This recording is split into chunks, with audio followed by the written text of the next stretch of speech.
నమస్తే, this is Lavanya.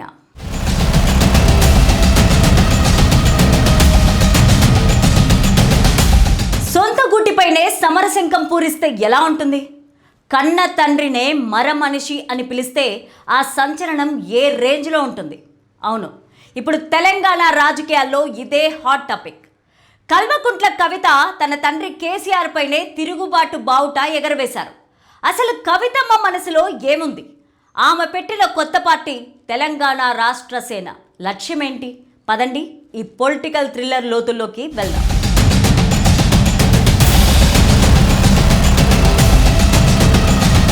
Telangana రాజకీయాల్లో ఒక్కసారిగా వాతావరణం వేడెక్కింది.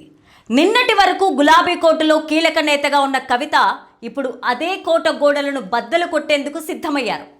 అధికార దాహంతో కేసీఆర్ తన ఆశయాలను అటకెక్కించారని ఆమె చేస్తున్న ఆరోపణలు ఇప్పుడు రాష్ట్ర వ్యాప్తంగా పెను దుమారాన్ని రేపుతున్నాయి. ఉద్యమ రథం దారి తప్పిందని ఆమె గొంతెత్తి చాటుతున్నారు.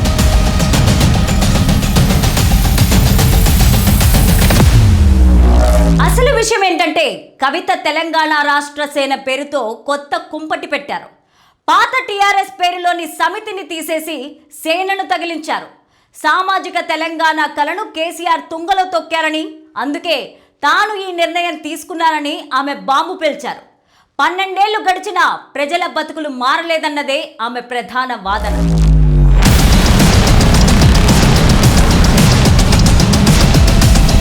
కేసీఆర్ను ఆమె మరమనిషిగా అభివర్ణించడం ఇప్పుడు అందరినీ షాక్కి గురి చేస్తోంది. ఆయన సొంతంగా ఆలోచించడం లేదని, ఎవరో రిమోట్ కంట్రోల్తో నడిపిస్తున్నారని కవిత విమర్శిస్తున్నారు.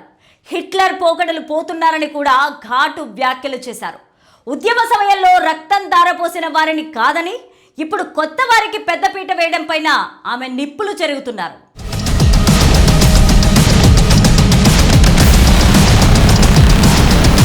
కేవలం తండ్రిపైనే కాదు, అన్న కేటీఆర్ పైన కూడా కవిత సటైర్లు వేశారు.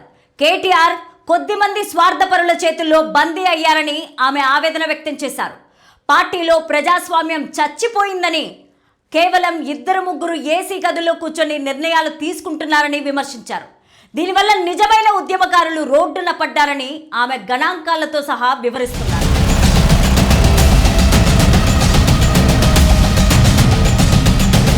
రాజకీయ విశ్లేషకుల అభిప్రాయం ప్రకారం కేసీఆర్ తన సెకండ్ టర్మ్లో ఉద్యమకారులను పూర్తిగా విస్మరించారు. గద్దర్, కోదండరాం వంటి వందలాది మంది కీలక నేతలను దూరం చేసుకోవడం పార్టీకి శాపంగా మారిందని వారు చెబుతున్నారు.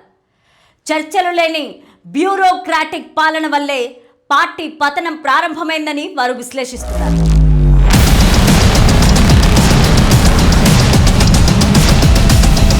ఇప్పుడు ఈ కొత్త పార్టీ ప్రభావం ఎలా ఉండబోతోంది? అటు కాంగ్రెస్, ఇటు బీజేపీలు కవిత అడుగులను నిశ్చితంగా గమనిస్తున్నాయి. బీఆర్ఎస్ ఓట్లను కవిత చీల్చితే అది ఎవరికి లాభం? తెలంగాణ సైన్యం నాకు కావాలి అని ఆమె ఇస్తున్న పిలుపు యువతను ఏ మేరకు ఆకట్టుకుంటుంది? తెలంగాణలో ఇప్పుడు ముక్కోణపు పోటీ కాస్త చతుర్ముఖ పోరుగా మారబోతోంది.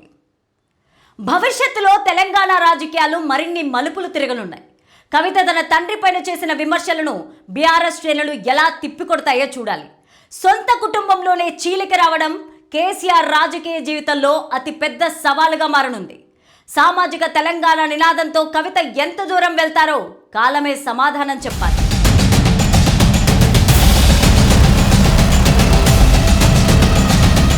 రక్తం పంచుకు పుట్టిన బిడ్డే రక్తం దారపోసిన పార్టీ పైన తిరుగుబాటు చేయడం అంటే అది చిన్న విషయం అయితే కాదు. ఇది కేవలం రాజకీయ వ్యూహమా, లేక నిజమైన ఆవేదన? తండ్రిని మరమనిషి అన్న కూతురు రేపు ప్రజల మనసులను గెలవగలదా? మీరేమంటారు?